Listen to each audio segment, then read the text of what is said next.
Could the Golden State Warriors lose Draymond Green, a focal point in their dynasty that's helped lead them to 6 NBA Finals appearances over the last 8 years and 4 NBA championships during that span? That's what we're talking about on today's show. This is NBA Now by Chat Sports. I'm your host, Chase Senior. Thank you so much for tuning into the program. So this coming from a report on The Athletic that Draymond Green wants a 4-year max contract, but Golden State has, quote, no plans on offering him that deal. So we'll set the foundation from that reporting from Marcus Thompson as well as Anthony Slater, 2 very well-respected NBA reporters and guys who have a pulse on this franchise. So Draymond, he's eligible to receive that max deal starting on August 3rd. But as of to this point, there has been no traction on these current contract talks. And the Warriors right now are in a quandary financially. They can't pay everybody. And as evidenced by the list that we're about to break down coming up around the corner, there are a lot of key players on this franchise that are reigning NBA champions who just had such a successful season who are set to cash in. As for Draymond's deal, here's where it stands right now. Base salary this upcoming year, just shy of $26 million. The year after that, he is under contract, but it is a player option. So there's a lack of future financial commitment to Draymond Green and financial security. For one of the best defensive players that we've seen in this generation, it's a nice little cash in at $27.5 million. But again, there's a lack of that future financial security. He is eligible for a max contract that would pay him 4 years, $138+ million over the next 5, including this year. If you were to sign that contract extension starting in early August, he'd be on the hook for 5 years, $164 million.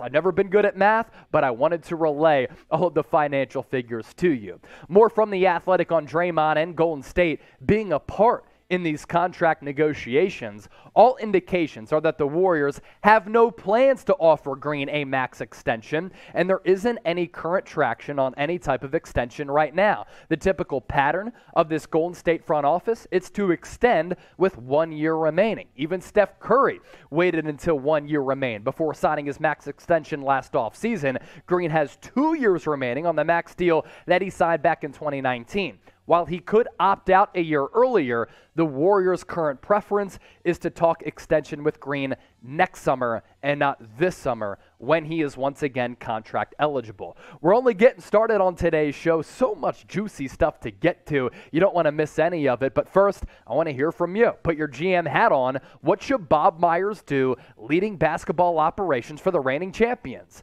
I want you to give me a dollar sign for pay Draymond Green, B for a potential breakup, chime in and sound off. Other players who are going to want to get paid by the Warriors, it includes Andrew Wiggins, who was a great two-way threat for this team en route to another title and proved to be in the NBA Finals the second best player for the Warriors behind Steph Curry. He was that good, playing great lockdown defense on Jason Tatum. He had Tatum running in circles offensively, mentally. Jordan Poole burst onto the scene last year and had a marvelous offensive campaign for the Dubs.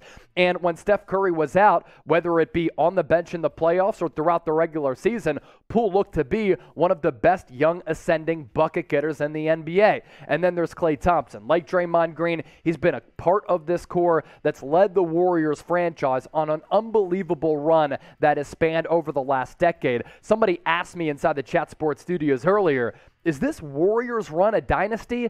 Hell yeah, it is. When you win 4 titles and you've been to 6 NBA Finals over the course of 8 years, it's one of the most successful runs that we have ever seen. Let's now go player for player. Wiggins, Poole, Klay, and then we'll circle back to Draymond and what the Warriors should do and some of the things that they're going to be thinking about and talking about within this front office. We begin with Andrew Wiggins as part of this conversation. Wiggins, the most likely to receive an extension according to The Athletic. 1 year left, $33.5 million, and a 20% pay raise, boy, that would be nice, would put that max deal around $40 million annually. Here's the deal, though, with Wiggins and him continuing on as a Golden State Warriors. The Dubs could increase his pay 20% and give him that deal with that average annual value of about $40 million, but other teams could swoop in, see the two-way impact and value, and pay more, causing Andrew Wiggins to leave for more money. Now we shift gears to Jordan Poole. October 18th, the big date to look out for here. That's when the rookie extension deadline is. Warriors, according to The Athletic, once again, expected to discuss a new deal with Poole before that. He's a restricted free agent next offseason, and the Warriors do have flexibility as to when they want to pay Poole. Early this year, if they wait, though, they save money in the current moment, but if he goes on to have yet another really impressive season, they might have to offer him a max contract. That's part of the financial quandary that this organization is in. Financial figures, fascinating ones coming up just around the corner because they literally cannot pay everybody. As for what Poole did in the playoffs, he certainly inserted his impact. He looked to be a very good offensive player, 17 points per game, 51% from the field, 39% from downtown, 92% from the charity stripe. And the big looming question with the Poole party, how much is that deal going to be worth if he signs it now or if he signs it in the future? Right now, I think you can stack him up with Anthony Simons, who just received a 4-year, $100 million contract from the Portland Trail Blazers. Similar players, same position, fulfilling a similar need on their respective rosters. $25 million per year for Anthony Simons is about the going rate of a player of Jordan Poole's caliber. But again, if he has an even better season this year as compared to last year, yeah, tick, tick, tick, that number's certainly going to go up. Where does Klay Thompson kind of lie in this financial equation? He, too, under team control, and there's not really a rush to get this deal done, but that is something that the Warriors are going to have to plan for if they want him around this organization. More from Slater and Marcus Thompson.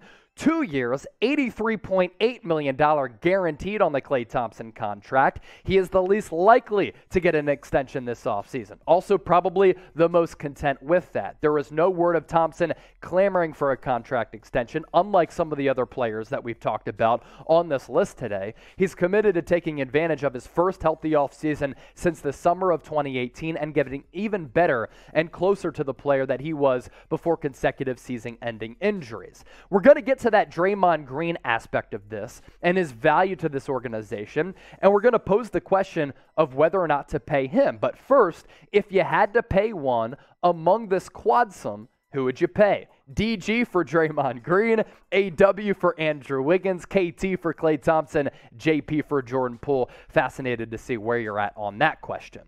Now, here at Chat Sports, we continue to expand our footprint.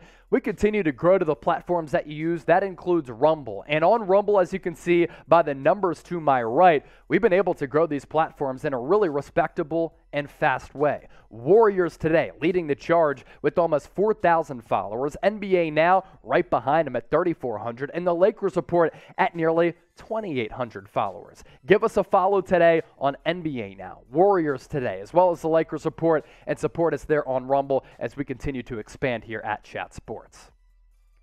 Earlier, I alluded to these insane dollar figures and financial numbers if the Warriors wanted to pay everybody. And honestly, it doesn't look as though it's possible. So let's break it down and go back to math class. Let's do an exercise and get ambitious with it, The Athletic stated, ensuring that everyone feels well compensated for 2023-2024. You give Wiggins an extension that starts around $33 million that he's currently making. You give Poole an extension that starts around $27 million. You bump Green, who has a player option, into his decline and extend max of just shy of $31 million with that starting salary, and Thompson is already making $43+ million that season. That zooms the total payroll for 2023-2024 towards $222 million. The projected tax line, $161 million. The Warriors, as we know, willing to pay their players, but their enemy is a collective bargaining agreement and its luxury tax rules. The Warriors are living in the more punitive repeater tax.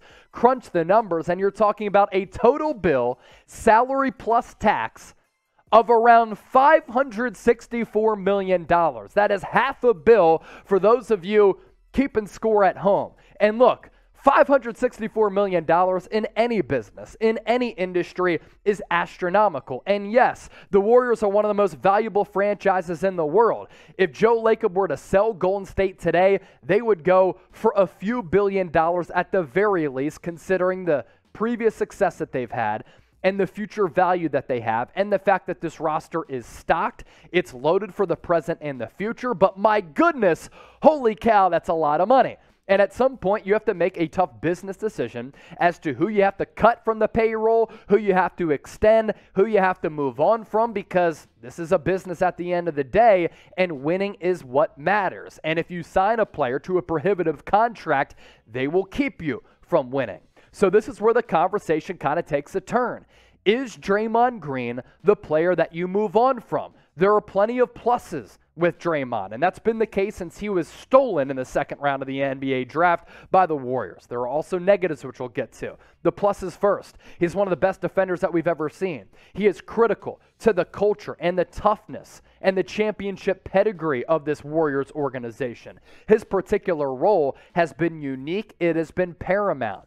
His role as the enforcer, leader, his basketball IQ being extraordinarily high, him being a dog, all of those traits are really valuable, and you can't replace what he brings to the locker room, what he brings to the organization, and what he brings to the floor. The negatives, though, he's 32 years old.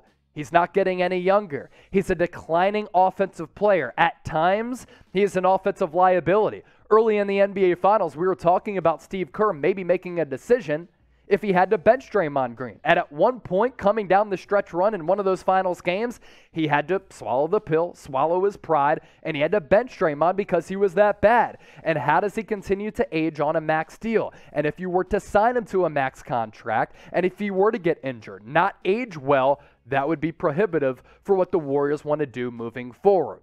His last 4 years, you look at the value here. He has plenty of it. His all-around, well-rounded game is just critical to the Warriors' success. He truly is a very unique player, and his impact, his fingerprints are all over games, whether it be in the regular season or the playoffs. 7.5 points per game, 7+ rebounds, 7 dimes, a steal and a half per game, and nearly a block per night. You can't understate the value of Draymond Green. And my final take on this subject matter, Draymond is one of one from a personality standpoint and his versatility. He's an all-timer. We'll never see a player quite like Draymond Green again, and losing him would be an all-time massive blow. You're losing a key ingredient to your dynastic run, but he might have to be the odd man out from a basketball perspective, because while it hurts to lose a player of Draymond Green's caliber, you might have to move on just given the financial position that the Warriors are in. Either way,